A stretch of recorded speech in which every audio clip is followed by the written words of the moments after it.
রাওয়ালপিন্ডিতে যেন পরে ব্যাট করলে জিতবে বাংলাদেশ, পরিসংখ্যান বলছে এমনটাই। এই মাঠে শেষবার খেলেছিল নিউজিল্যান্ড এবং পাকিস্তানি। হোম টিম পাকিস্তানের সাথে ম্যাচ হেরে নিয়েছিল নিউজিল্যান্ড। মাঠের তিক্ত অভিজ্ঞতা।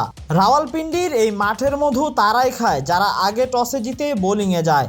এখন পর্যন্ত এ মাঠে খেলা হয়েছে 26টি, যার 16টি জিতেছে হোম টিম পাকিস্তান।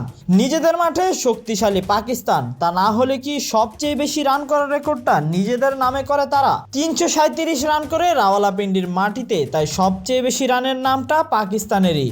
আর এ মাঠে সবচেয়ে কম 104 রান করে জিম্বাবুয়ে শ্রীলঙ্কার সাথে 2004 সালে। শেষ 5 ম্যাচের পরিসংখ্যান অনুযায়ী রান তাড়া করতে নেমেছে যে দল, সে দলই হেসেছে শেষ হাসি।